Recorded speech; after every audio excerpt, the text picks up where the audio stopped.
Hi, boys and girls. As always, we remember that in this class, we are calm, we are creative, and we are artists. Hi, boys and girls. Welcome to Art Challenge 16.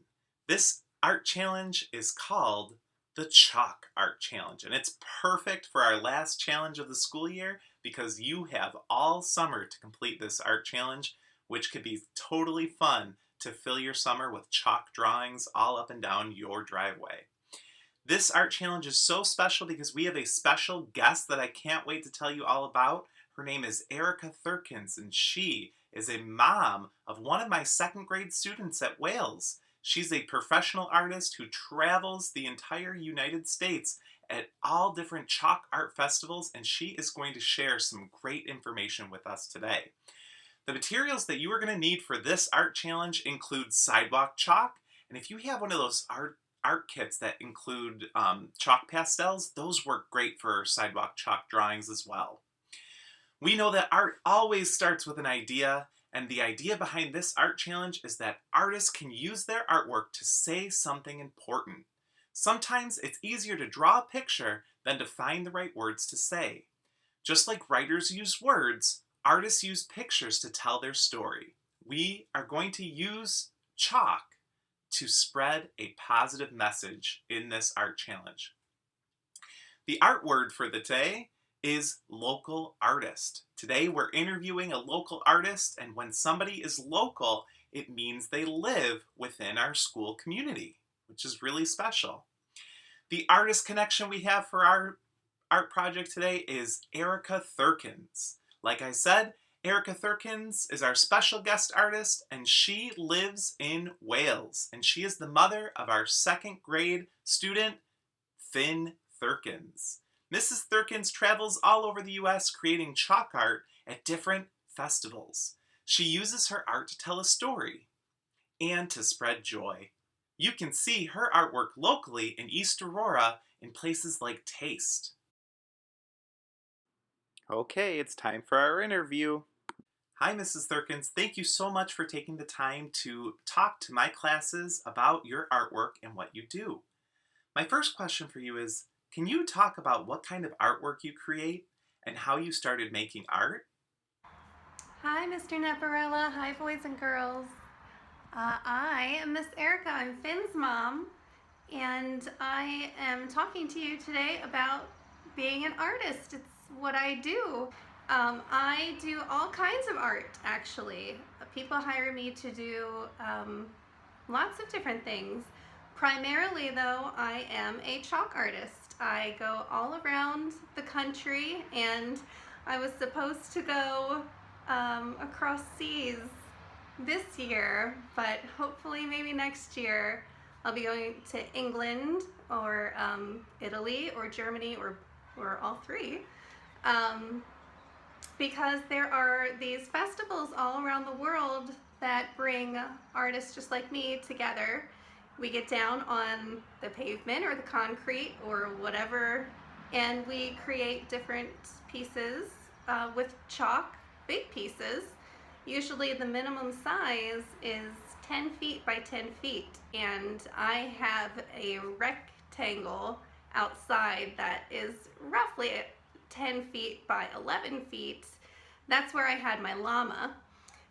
She has since been rained away.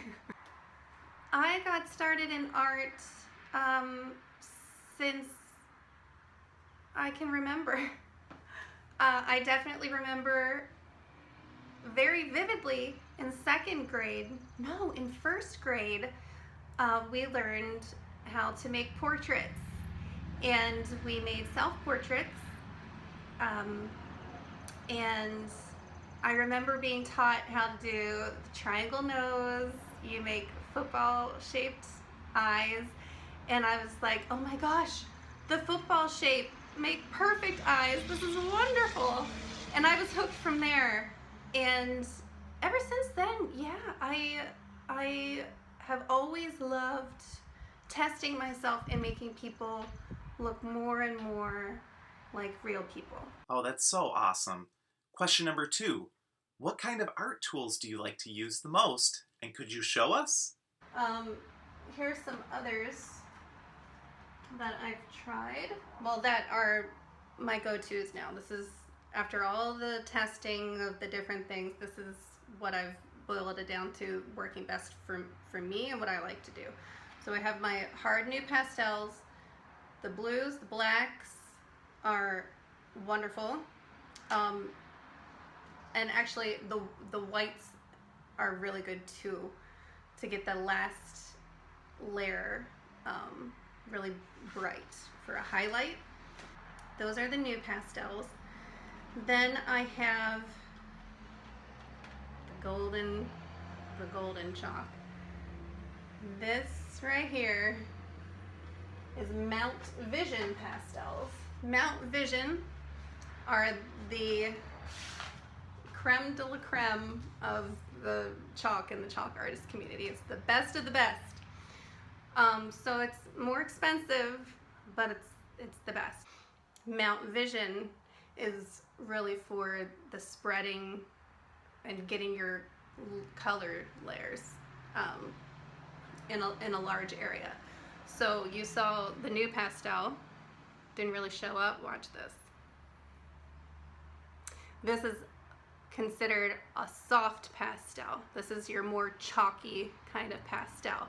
It's so soft that you can run it on your hand, and look how pigmented that is. So even just here with my finger, I can spread that around. See that? And that's essentially what you do for chalk art. Here, Mrs. Thurkins shows us how she draws a flower right on her hand. First, she blocks in the colors. You can see she's putting in pink for the petals. Then, she's adding a highlight using a lighter color. And then she goes in with a darker color to put in the shadows. The final step is she gets to blend it all using her pinky to make that flower look more realistic. Lately, I do one last process, which isn't going to show up on my hand. I have chalk pastel pencils. It's wild. And then with the pencils,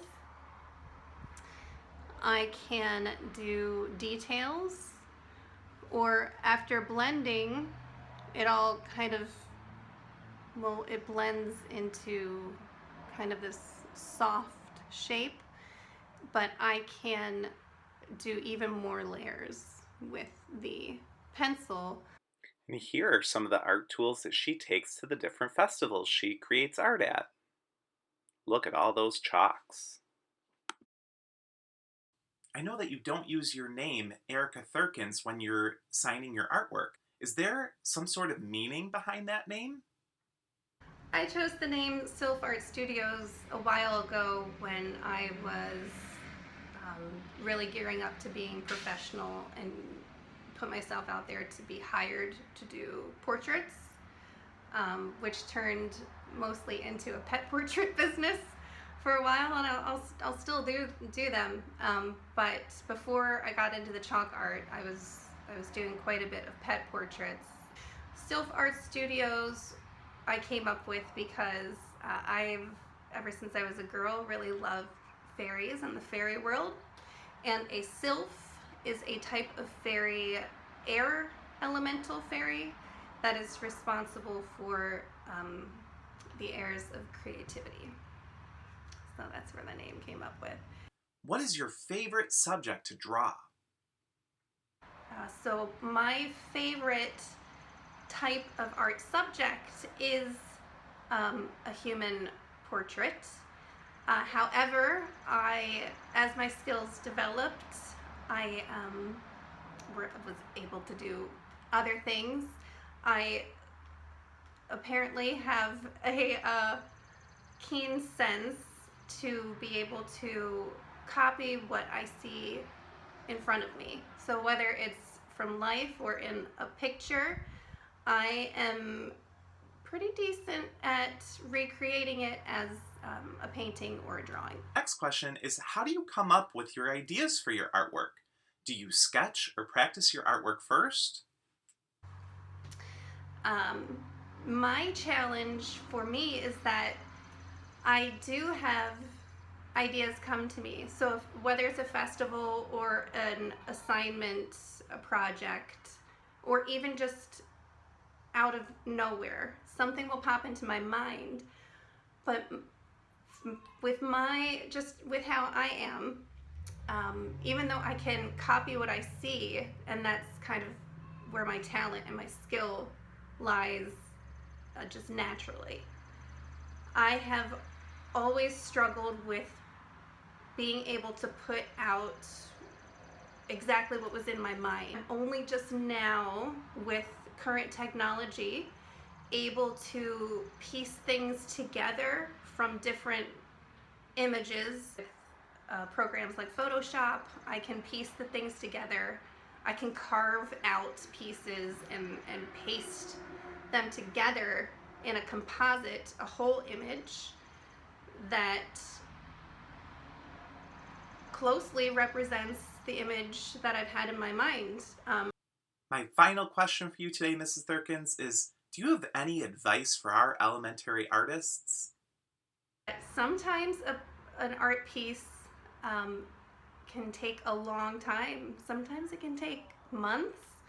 There are pieces that I have lying around from years that I just will come back to when I'm inspired to, or if I learn something new, or if I want to add something different, because each year my skills develop in a different way. So what might have been a challenge for me a few years ago is no longer is something I can do now. So then I can go back into a piece that I never finished and finish it the way that I really wanted to. So never give up. Grit is very much an artistic quality. If you're an artist, you definitely need to have grit, determination, perseverance, and patience. Try not to beat yourself up.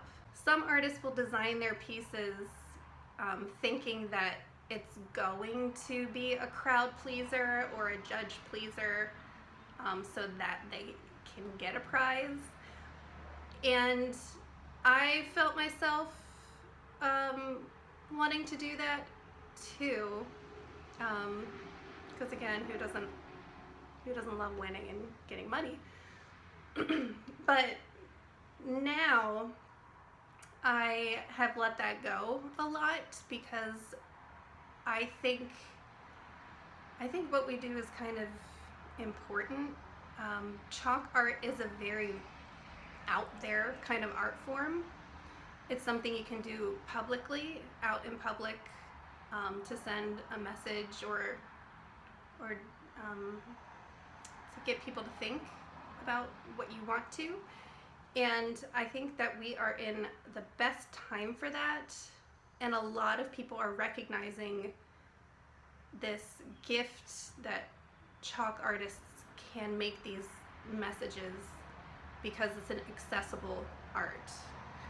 What I really love about it is that it's all about the experience in the moment. And that is a very important message, I think, just in our lives in general, is to be in the moment, to slow down, not worry about the past, it's totally over, not worry about the future, it hasn't happened, you don't really know what's going to happen. Stay in the moment. And a large part of the moment for a chalk artist isn't even having to do with the art, it's the engagement that the art invites. So it's this beautiful thing unfolding, yes, but the magic is that the people around you see the magic, and then it brings about this connection. They get off their phones if they're on their phones. It gives people a chance to look up and then ask questions, and we get to talk and talk about the meaning or talk about the process. Whatever it is, I'm connecting with more and more people and strangers in a completely lovely way through art. Wow, that was such a fantastic interview. Thank you so much for taking the time. So I obviously could talk forever about what I do, and I'm tempted to, but I think I've presented plenty about what I do.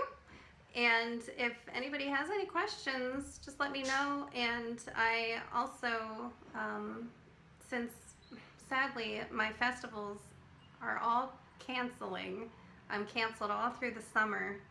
And I had a lot of ideas for what I was going to present this year. But even though I don't have the softest or smoothest driveway, I do have that little rectangle out there. So I do plan on still making things. And I have a sign that I put at the end of my driveway when I am out chalking. So if anybody is driving around, or if anybody's parents want to follow me on Facebook or Instagram, I will always put out a little shout when I'm about to hit the pavement outside. And you're welcome to come and watch from a little distance. And I'm happy to answer questions or go more into what I'm gonna do. Here's Finn. Hi. Finn, what do you think about what I do as I'm chalking? Pretty good. Thanks, Finn. Thanks, boys and girls. Thanks, Mr. Neparella. I hope everybody stays well. Keep on creating. Keep practicing. You need grit. Right, Finn? Definitely yes. Bye-bye. Thank you for being so inspirational to my young artists. I think it gave us a ton of ideas for our own chalk drawing today. Thanks so much. I have some planning questions before we get started. What positive message would you like to spread with your chalk art? And the second thing I want you to think about is what pictures could you draw instead of words to show your positive message? Okay, kiddos, let's get started. I can't wait to see what you're going to make. The positive message that I decided to draw is that art is awesome. Go outside, use your sidewalk chalk or chalk pastels to create your image to share with anybody who drives by your driveway.